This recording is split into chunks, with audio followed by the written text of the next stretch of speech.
네, 심히 놀라우신 주님, 오늘 말씀을 준비하면서 한 주간 이렇게 마음에 생각했던 부분들, 그런 생각들이 좀 많았는데, 이것은 뭐 우리만의 모습은 아니겠고, 지금 보면 한국 교회도 다 개의 교회지만 이 뭐 로마 가톨릭이나 또 다른 어떤 조직의 어떤 그런 교회들처럼 전체적인 분위기는 같이 가는 것 같아요.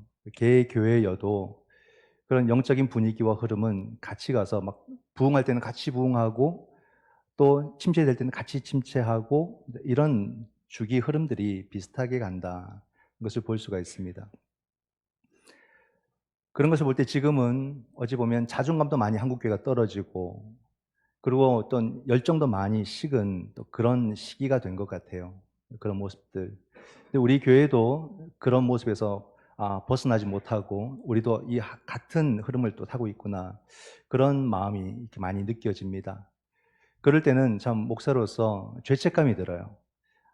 나의 참 부족함이 우리 성도들에게 또 이런 분위기를 또 만들어가는 것이 아닌가 해서 마음이 굉장히 무겁고 죄책감도 느끼고 그렇습니다. 반성도 많이 하게 되고 우리가 전체적으로 이렇게 뭐 영적으로 혹시나 이렇게 뭐 다운된다거나 아니면 자존감이 떨어진다거나 아니면 열심히 떨어진다거나 그런 모습들이 있다면 무엇 때문일까?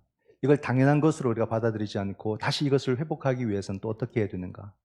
반성도 하고 회개도 하지만 그렇다고 해서 그렇게 그냥 머물러 버리거나 포기하지 않고 다시 우리들의 모습들을 더 뜨겁게 또는 열정적으로 또는 우리의 자존감이 이 믿음 안에서 다시 바르게 세워지는 그런 모습은 과연 어떻게 우리가 만들어 갈 수 있을까? 또 그것을 또 고민하는 게 또 제 역할 아니겠습니까?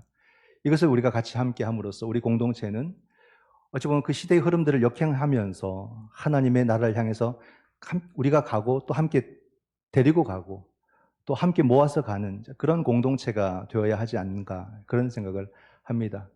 한 개인의 역량으로 따진다면 너무나도 뭐 말할 것도 없는 부족하고 연약하지만 우리 모두가 함께 이것을 해 나간다면 또 하나님은 반드시 우리 가운데 함께 해주셔서 우리가 이 시대 속에서도 다시 부흥하는 교회로 또다시 우리가 진리의 열정을 낼 수 있는, 열심을 낼 수 있는, 그리고 우리 모두가 함께 그 자존감을 높일 수 있는 그런 공동체가 될 수 있다고 저는 믿습니다.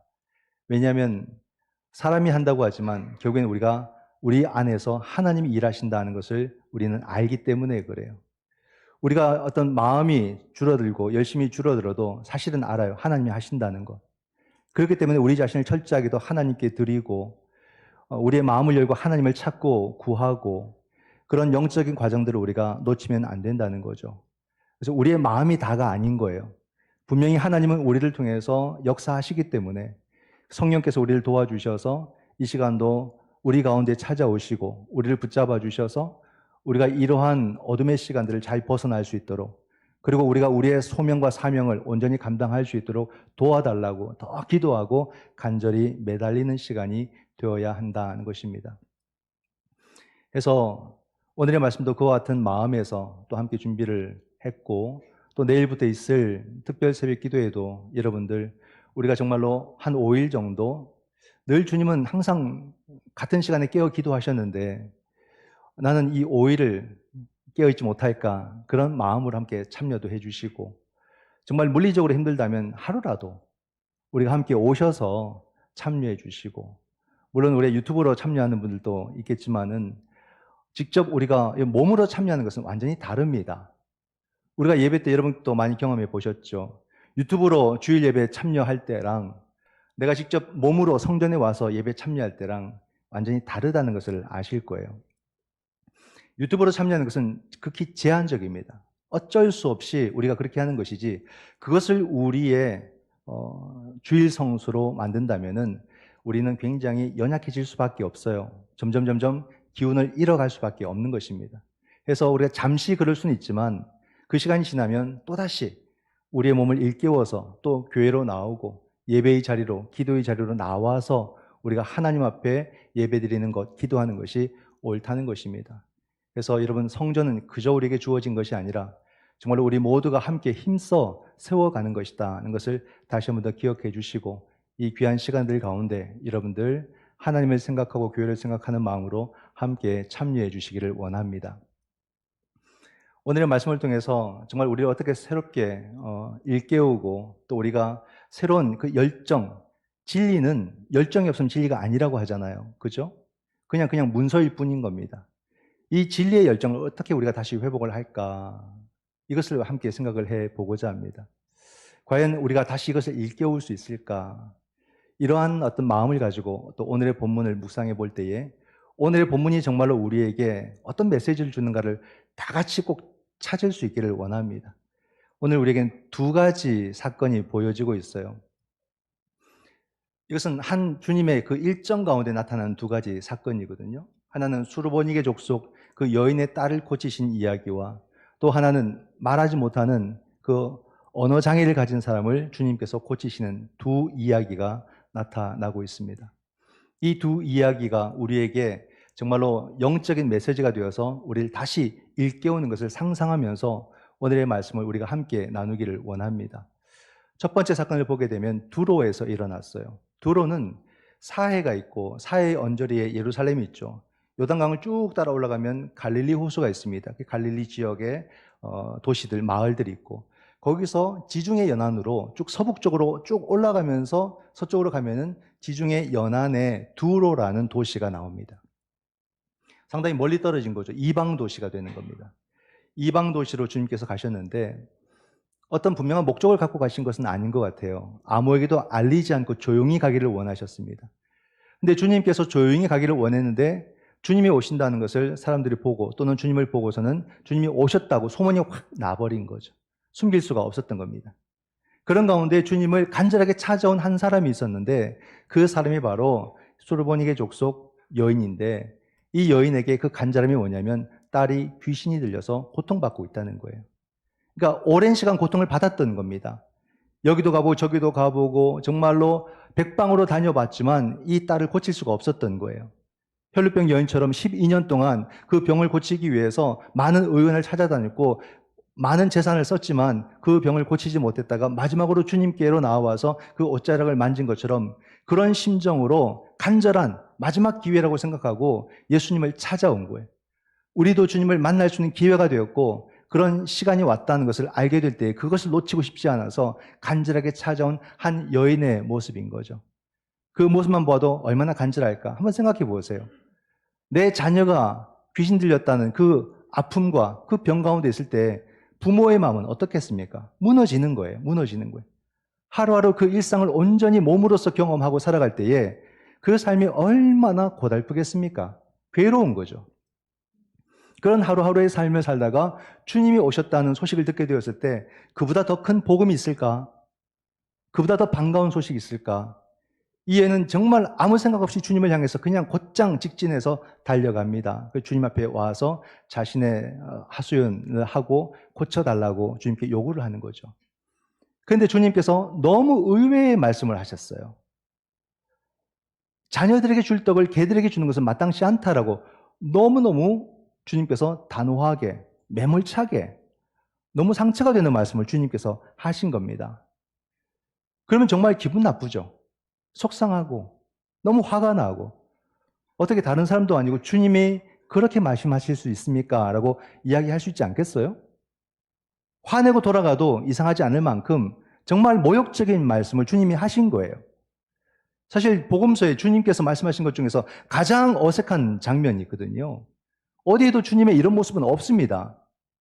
왜 그러셨을까 하는 거죠. 왜 그러셨을까? 근데 이 여인이 그 답변이 훌륭한 거예요. 이 여인은 자존심을 내세우지 않았어요. 거기서. 지금 이미 이 여인에게는 자존심이 없는 거예요. 없는 상태인 거예요. 오로지 내 딸을 고쳐야 된다라고 하는 그 부모의 마음, 그 하나만 남았지 자기의 자존심은 이미 다 사라지고 없을 때였습니다. 그러니까 그 여인은 그 자리에서 자기의 어떤 감정이나 자기의 기분 나쁜 것을 표현하지 않고 똑부러지게 답변합니다. 개들도 주인의 상에서 주인의 자녀들이 먹고 남은 것을 먹습니다. 그 부스러기라도 먹습니다. 그런 대답을 하거든요. 은혜를 대하는 이 여인의 태도를 주님께서 보고 싶으셨던 거예요. 그런 답변을 듣고 싶으셨던 거예요. 은혜는 아무리 작아도 부스러기 같아도 그 은혜는 내게 구원이 된다는 것을, 그 소중함을 알았던 거예요. 많은 사람들은 은혜를 받아도 은혜가 당연한 것으로 여깁니다. 그 은혜에 대해서 더 크기를 원하고 작다고 원망합니다. 그러나 이 여인은 부스러기 같은 은혜도 내게 주신다면 내가 살겠습니다. 그 고백을 하는 거잖아요. 그 고백을 원하셨던 거예요. 맞아요. 주님의 말씀을 보면 압니다. 이 말을 하였으니 돌아가라. 이 말을 듣고 싶었던 거예요. 이 말을 하시니 돌아가라. 귀신이 내 딸에게서 나갔느니라. 딱 한 문장으로 끝나버립니다. 이 사건이. 이 여인이 놀라서 정말로 집에 돌아가 보니까 자기 딸이 나은 거예요. 바로 주님께서 원하셨던 것이 무엇인가를 알게 되고 그 모습을 통해서 놀라운 주님의 그 역사를 경험하게 된 거죠.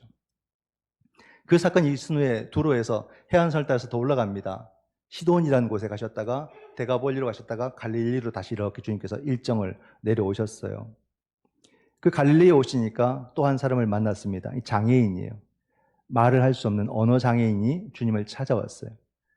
주님께서 이 사람을 고치시는데 또 좀 특별하게 하십니다. 좀 뭔가 의식을 갖추시죠. 주님께서 이렇게 귀에다가 손을 대십니다. 그리고는 또 침을 뱉어서 혀에다 이렇게 대십니다. 그리고는 하늘 우러러 탄식하십니다. 에바다! 에바다! 무슨 뜻일까요? 아람어로 열리라. 그 한 생명을 향한 그 주님의 간절함, 그분이 창조주시잖아요. 그 앞에 있는 그 생명의 창조주 아니십니까? 그 생명이 고통받고 살아가고 그 생명이 힘겹게 살아가는 것이 너무 주님으로서는 탄식할 일이고 괴로운 일이죠. 에바다. 그 주님의 외침 속에서 이 사람이 말이 언어가 풀리게 되었다. 고침을 얻게 되었다. 이렇게 성경은 두 이야기를 우리에게 보여줍니다. 이 두 사건이 우리가 듣게 될 때 어떤 생각을 할 수 있을까? 오늘날에도 이 신유의 역사, 우리 환우들이 많지 않습니까?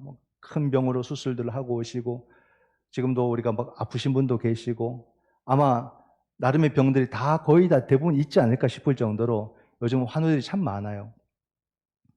이런 말씀을 들을 때 지금도 우리가 신유의 역사를 통해서 병 나을 수 있겠다는 다시 그 믿음을 일깨우는 그런 생각을 할 수가 있을 것이고, 또는 오늘날은 과학이 발달되고 의술이 발달되었기 때문에 병원을 통해서 고치는 것이 옳은 것이 아닌가, 신비의 어떤 역사를 우리가 바라기보다는 이미 잘 갖추어진 이런 의술을 통해서 우리가 병 고침을 받는 것이 더 이것이 믿음 안에서의 일이고 합리적인 일이다라고 생각을 할 수가 있겠죠. 맞습니다. 두 가지가 다 맞아요, 여러분.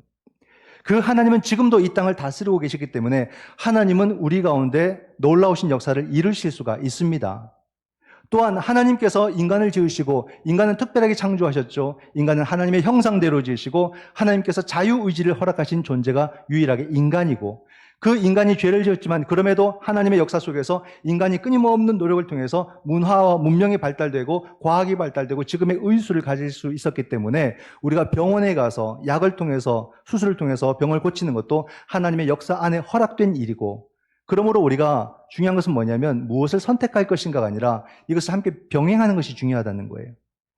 지금도 하나님이 우리를 다스림으로 우리는 하나님 앞에 간절하게 기도하고 또 의술을 통해서 우리의 병을 적극적으로 고쳐 나아가는 것이 우리의 균형된 삶이고 건강한 삶의 모습이고 태도다는 것을 우리가 알게 되는 거죠. 종교인이라고 무언가를 선택해가지고 그쪽으로 그냥 올인하라, 그런 뜻이 아닙니다. 그건 편협된 삶이 될 수 있어요. 우리는 신앙인이라는 것은 우리의 모든 삶을 담아내는 것이지 그걸 부분적으로 내가 선택하고 가는 것이 아니다, 이 말입니다. 우리가 교회를 오는 것은 단순히 교회라는 이 부분적인 것을 원하는 것이 아니라 교회를 통해서 내 전 삶을 담아내기 위해서 하나님의 교회로 나온다는 뜻이에요. 그러므로 우리는 신앙을 통해서 전체를 볼 줄 알고 그 전체를 균형되게 우리의 삶을 가져가는 것이 올바른 신앙의 삶이죠. 그러나 여러분, 오늘의 이 두 이야기가 우리에게 말해주는 것은 무엇을 말하는 것일까? 그냥 두 가지 사건이 있었다는 것을 우리에게 알려주는 것일까? 그게 아니라는 말이에요. 성경이 우리에게 무언가를 보여줄 때는 그 안에는 메시지가 있다는 말이에요. 그게 바로 하나님의 메시지고 그게 바로 구원의 사건이라는 말입니다. 이 사건을 통해서 우리는 하나님의 메시지를 볼 줄 알아야 되고 이 사건을 통해서 이루어진 하나님의 구원의 사건을 볼 줄 알아야 됩니다. 그 이야기가 여기에 담겨져 있다는 거예요. 오늘 말씀 속에서 중요한 말씀이 37절에 나타납니다. 37절을 보면 사람들이 심히 놀라 이르되 그가 모든 것을 잘하였도다. 못 듣는 사람도 듣게 하고 말 못하는 사람도 말하게 한다 하니라. 가만히 보시면 오늘 제목이 나올 거예요. 심히 놀라 이르되. 심히 놀라우신 주님이라는 거죠. 여러분, 놀랐다라고 사람이 지금 고백하고 있는 겁니다. 이 말씀이 왜 중요하냐면 주님을 만난 사람들은 이 경험을 한다는 거예요. 주님을 만난 사람들은 그 놀라움이라는 것을 다 경험을 하더라는 겁니다. 또는 두려움, 거룩한 두려움이죠. 놀라움과 두려움을 누구나 다 경험을 하더라는 거예요. 상황이 다르고 시간이 다르고 환경이 달라도 주님을 만난 사람들은 동일하게 이러한 경험들을 했다는 것을 성경은 보여줍니다. 어떻게 주님을 만나면 놀라게 될까라는 거예요. 오늘 마가복음인데 오늘 보면 앞에만 보더라도 쉽게 그런 장면들을 만날 수가 있습니다. 마가복음 4장에 보게 되면 예수님께서 그 갈릴리 호수를 지날 때에 풍랑이 일지 않습니까? 그것을 잠잠케 하신 후에 사람들이 한 말입니다. 41절에 그들이 심히 두려워하여 서로 말하되 그가 누구이기에 바람과 바다도 순종하는가 하였더라. 놀라는 거예요. 어떻게 그가 이런 일을 하는가 놀라는 겁니다. 또 마가복음 5장에 보게 되면 야이로의 딸을 살리신 후에 사람들이 주님에 대해서 하는 말이 나옵니다. 42절에 소녀가 곧 일어나서 걸으니 나이가 12살이라 사람들이 곧 크게 놀라고 놀라거늘. 놀란다는 거예요. 또 마가복음 6장에 보면은 예수님께서 고향에 가셔서 안식일에 회당에서 말씀을 전하신 일이 있습니다. 그 말씀을 듣고 난 뒤에 사람들의 반응이 6장 2절에서 나타납니다. 중반에 보면 이 사람이 어디서 이런 것을 얻었느냐? 이 사람이 받은 지혜와 그 손으로 이루어지는 이런 권능이 어찌 됨이냐? 그 말씀을 듣고 놀랐다는 거예요. 그냥 똑같은 말씀이 아니라는 거예요.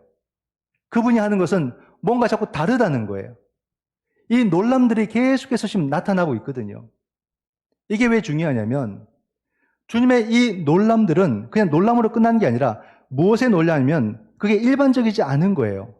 단순한 신비를 넘어서서 그 사건 자체가 뭔가 나에게 자꾸 메시지를 준다는 겁니다. 뭔가를 자꾸 알게 해준다는 거예요. 그러므로 말미암아 그 놀람의 시간들이 쌓이게 될 때에 결국 사람들은 예수님을 주라 고백하고 그리스도라 고백하고 심지어는 하나님으로 고백합니다. 그러면서 자기가 그렇게 고백하고 자기가 또 놀라는 거예요. 정말로 내 옆에 살아계신 이분이 나의 주이시고 나의 그리스도이시고 정말 나의 하나님이신가 본인이 고백하고서도 본인이 놀라는 겁니다. 그리고 나타나는 현상이 재산도 그물도 배도 다 버려두고 예수를 쫓아가는 그런 일들이 나타나더라는 거예요. 놀람의 시간이 만들어준 것이 뭐냐면 고백을 만들어주고 그 고백은 바로 그를 인도하는 힘으로 나타난다는 말입니다. 이것이 다 하나예요. 놀람이 없다면 인도함까지 나타나지 않는다는 말입니다. 오늘 우리의 삶은 어떻습니까? 우리가 예수 경험이라고 하는 이 놀라운 경험을 통해서 그 경험이 나를 소명으로 인도하고 있습니까? 아니면 예수 경험이 우리에게서 부재되고 없어서 소명과 점점점 멀어지는 자기 힘으로 살아가는 그런 고달픈 인생을 우리가 살아가고 있습니까? 오늘 우리가 왜 침체가 되는지, 왜 우리가 자꾸 용기를 내지 못하는지, 왜 우리가 자꾸 불평이 많아지는지, 이 모든 것들이 무엇에 근거한 것인지, 무엇 때문인지를 우리는 찾아가야 되고 이 문제를 우리가 극복해 가야 된다는 말이죠. 예수 그리스도를 만나는 그 놀라운 사건이 정말로 나를 하여금 믿음의 고백을 하게 만들고 그 고백은 나를 이끌어가는 하나님의 은혜요, 하나님의 힘이 되고 있느냐는 거죠. 여러분, 교회는 그냥 하는 게 아니에요. 우리가 믿음의 삶은 그냥 사는 게 아닙니다. 나를 이끌어가는 것이지 내가 뭔가를 할 수 있어서 하는 것은 아무도 없다는 거죠. 오늘 우리 모두는 이런 이끌림 가운데 있는가? 이런 놀라운 경험들이 있는가? 이런 고백들이 있는가? 이런 것들을 우리가 하나씩 하나씩 점검해 끝에서부터 지금 나의 모습에서부터 이 영적인 단계로까지 거꾸로 우리가 점검해 봐야 된다는 말입니다. 살펴보면 어디선가 그 원인이 나올 거예요. 그것을 우리가 찾아야 되겠죠. 오늘 말씀 속에서 그들이 놀라게 된 이유가 뭐냐면 37절에서 듣는 것과 말하는 것 때문에 놀랐다는 거예요. 듣지 못한 사람이 듣게 되었고 말하지 못한 사람이 말하게 된 것, 이것을 가지고 그가 참 잘하였도다, 심히 놀랐도다, 이렇게 이야기를 한다는 말이에요. 듣는다, 말한다는 것이 우리가 그냥 생리적으로 뭔가를 한다 이런 차원으로 보시면 안 됩니다. 이건 영적인 거거든요. 그냥 겉으로 드러난 현상적으로 우리가 본다면 오늘날 여러분 SNS가 얼마나 발달되었습니까? 핸드폰의 세계가 이렇게 넓게 확장될 줄 누가 알았겠어요? 그렇죠? 컴퓨터의 발달이 핸드폰 안으로 들어오게 되고 핸드폰 안에 놀라운 세계가 안에 있는 거예요. 여기서 우리는 무수히 많은 걸 들어요. 무수히 많은 말들이 여기서 하고 있어요. 그죠? 우리가 그냥 그 홍수에 노출되어 있습니다. 근데 그러다 보니까 정말로 들어야 될 것은 못 듣고 정말로 해야 될 말을 하지 못하고 그냥 그 홍수 속에 다 묻혀버리는 이런 경향이 나타나고 있어요. 너무 거기에 우리가 삼미경 빠져 있어서 그 많은 말들 속에서 정말로 봐야 될 것을 보지 못하고 들어야 될 것은 듣지 못하고 말해야 될 것은 하지 못하고 같이 묻혀서 지나가 버리는 그런 시간들을 우리가 하루하루 무수하게 보내고 있지 않을까? 오늘 아침에 올 때도 막 핸드폰 막 뭔가를 듣다가 보다가 그렇게 오지 않으셨을까요? 어젯밤 잘 때도 마지막까지 붙들고 뭔가를 막 보다가 듣다가 그렇게 우리가 자지 않았을까? 그게 다 나쁘다는 것이 아니라 그런 홍수 속에 있다가 정작 마실 물이 없듯이 정말로 수많은 것을 듣지만 들어야 될 것을 같이 놓치고 지나가 버리게 되는 우리들의 모습이 있지 않는가라는 거예요. 그러니까 듣고 말한다는 것은 그만큼 중요한 거예요. 우리가 듣는다는 것은 얼마나 중요한지 아십니까? 우린 듣는 것을 말하게 돼요. 그 듣고 말하는 것을 통해서 자기의 정체성이 결정되고 형성되는 겁니다. 그러니까 이것이 얼마나 중요할까라는 거죠. 잔소리를 많이 듣는 사람은요, 다른 사람의 말 전부가 잔소리를 들려요. 그렇게 변화됩니다. 나중에 자기도 잔소리 하는 사람이 돼요. 내 주변에 잔소리 많이 하는 사람 보면 잔소리 많이 듣고 살았구나 이렇게 생각하면 됩니다. 하도 많이 들으니까 우리가 모든 것을 잔소리처럼 말하게 돼요. 그렇게 우리가 형성되는 것이거든요. 만들어지는 겁니다. 불평을 많이 하고 막 화를 자주 내고 하는 사람들 가만히 보면요, 좋은 말도 불평처럼 해요. 막 칭찬도 화내듯이 합니다. 그것이 길러지고 형성되는 겁니다. 이것이 우리 삶 속에서 듣는 것이 그만큼 우리를 그렇게 만들어 간다는 것, 굉장히 중요하죠. 물론 그렇다고 우리가 모든 걸 진지하게 들을 수도 없고 모든 걸 진지하게 말할 수는 없어요. 일상을 살아가는 거죠. 평범한 일상을 살아가지만 중요한 것은 뭐냐면 언젠가 우리에게 들려오는 생명의 언어를 우리는 놓치지 않고 들을 수 있어야 된다는 말이에요. 무수하게 듣는 것들 속에서도 나를 살리는 그 언어를, 그 소리를 우리는 들을 수 있어야 된다는 말이에요. 그걸 놓치면 안 된다 이 말이겠죠. 매 순간을 특별하게 살 수는 없지만 그 어느 순간에 나를 살리는 그 말씀이 들려올 때 그 말씀을 놓치면 안 된다는 말이에요. 들어야 된다는 말이에요. 그 말씀을 붙잡아야 된다는 말이에요. 그래야지만 내가 그 말을 할 수 있기 때문에, 그것을 통해서 내 삶의 인도함을 받을 수 있기 때문에 그토록 중요하다는 말입니다. 이 듣고 말한다는 것이 이런 것이구나. 저는 이제는 나의 일생에 있어서 대부분을 설교자로 살아왔다고 말할 수 있을 것 같습니다. 아니었던 시간보다 이었던 시간이 이제 더 길어졌으니까 30년이 넘었어요. 설교를 한 게. 처음에 설교했던 그때가 생생하게 기억납니다. 무슨 정신으로 설교했는지 몰라요. 정말 열심히 했습니다. 근데 무슨 내용인지는 기억이 안 납니다. 설교 준비한다고 밤새운 적이 정말 하루 이틀이 아니에요. 얼마나 많은지 모릅니다. 설교 딱 끝내면 아침에 해가 다 떠 있었어요. 그런 시간들. 정말 설교만 하고 살아온 것 같아요. 가능하다면 계속 하고 싶습니다. 내가 주어진 시간까지는 설교를 좀 하면 좋겠다 이게 생각인데 그것도 그냥 제 생각이지 마음대로 된다고 믿지는 않습니다. 여러분들은 여러분들이 있지만 설교자는 설교자의 일이 있는 거예요. 사실 이 일은 두렵거든요. 설교자는 성경을 폈을 때 성경이 나에게 말해주지 않으면 원고를 못 써요. 그 느낌 아십니까?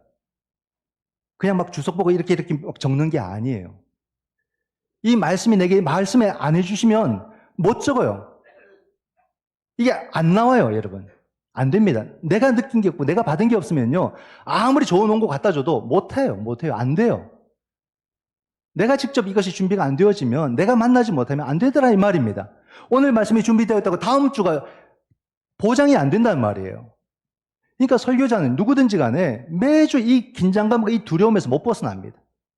설교를 뭐 10년, 20년, 30년 했다고 해도 이 두려움에서 못 벗어나요. 하나님이 허락하시지 않으면 이 원고 한 장을 못 작성합니다. 그 무서움이 있어요. 그러니까 지금도 가장 큰 악몽은 강단에 올라오는데 원고가 내 손에 없는 거야. 그날 밤 잠은 다 잤습니다. 막 그런 악몽이 시달릴 때가 한 번씩 있어요. 그렇기 때문에 여러분, 설교자만이 아니에요. 우리 모두는 자기를 살리는 말을 들어야 되는 거예요. 그러므로 자기를 인도하는 그 말씀을 들을 수 있어야 되는 거예요. 이것이 바로 우리에겐 놀람이에요, 놀람. 나를 살리는 그 말씀을 들었을 때, 나를 인도하시는 그 말씀을 들었을 때 여기서 놀람이 나는 거예요. 이 놀라움을 경험하고 나면 내가 뭔가 이끌림을 받게 되는 거죠. 그때 비로소 우리는 믿음의 삶을 살 수 있게 되고, 그때 비로소 우리는 하나님의 교회에 희생할 수 있고 헌신할 수 있고 섬길 수 있는 모습이 비로소 나오는 거지. 내가 뭐 가졌기 때문에, 배웠기 때문에, 내가 좀 알기 때문에 뭔가를 한다? 절대 될 수 없는 일이에요. 하나님의 일은 그런 식으로 안 됩니다. 그건 교만한 생각이에요. 정말로 우리가 이런 놀라운 그 음성을 나의 말씀으로 들을 수 있을 때, 정말로 나를 인도하시는 그 하나님의 은혜를 경험할 수 있을 때 비로소 우리에게 놀람의 사건이 일어나게 되는 것이고, 그 놀람은 비로소 나를 이끌어가는 하나님의 은혜요, 하나님의 힘이 된다는 말이에요. 우린 다 이미 이런 경험들을 해보신 분들 아닙니까? 중요한 것은 지금 이 경험들을 하고 있느냐 하는 거죠. 우리는 항상 현재적으로 이 경험들을 우리가 하면서 살아가야 된다는 겁니다.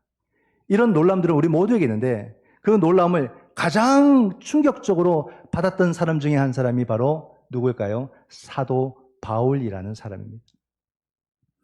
이 바울이 얼마나 놀랐는지 바울의 글들을 보면요, 거기서 그걸 다 느낄 수 있어요. 제가 읽는 말씀이 한번 들어보시고 바울이 얼마나 놀랐을지를, 얼마나 놀랬길래 이렇게 말할지를 한번 생각해 보시기 바랍니다. 빌립보서 4장 12절에서 13절, 갈라디아서 2장 20절을 제가 쭉 이어서 읽겠습니다. 나는 비천에 처할 줄도 알고 풍부에 처할 줄도 알아. 모든 일 곧 배부름과 배고픔과 풍부와 궁핍에도 처할 줄 아는 일체의 비결을 배웠노라. 내게 능력 주시는 자 안에서 내가 모든 것을 할 수 있느니라. 이제 내가 육체 가운데 사는 것은 나를 사랑하사 나를 위하여 자기 자신을 버리신 하나님의 아들을 믿는 믿음 안에서 사는 것이라. 여러분, 바울은요, 당대 가장 잘 나간 사람 중에 한 사람이에요. 정말 최고의 사람 중에 한 사람이에요. 근데 그가 그런 삶을 살 때는 결코 경험할 수 없었던 놀라운 일을 예수 그리스도를 만났을 때 경험하게 됐고 비로소 알게 된 거예요. 그 충격이 너무너무 크다 보니까 이렇게 고백하는 겁니다. 이 고백이 무슨 말이에요?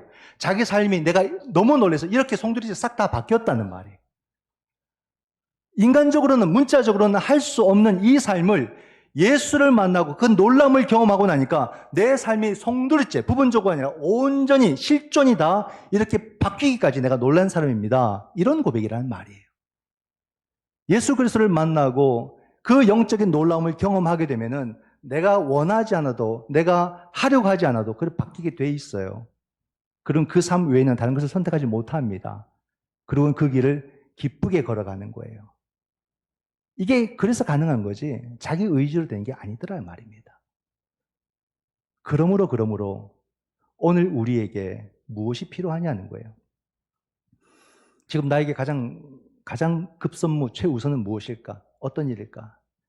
지금 내 마음이 가고 있는 것이 가장 나에겐 중요한 일이 아닐까? 그 일이 정말로 내게 중요한 일일까? 그걸 다시 한번 생각을 해 봐야 할 것입니다. 여러분, 여기서 뭐 나이 편차가 좀 있겠지만 그래도 여러분, 우리는 나의 마지막 시간이 생각보다 멀지 않다는 것을 항상 인식하고 살아가야 돼요. 나의 그 마지막 시간이 생각보다 가깝다는 것을 느끼고 살아가야 돼요. 느낄 줄 알아야 돼요. 그래야지만 이 시간을 우리가 헛되게 낭비하지 않게 됩니다.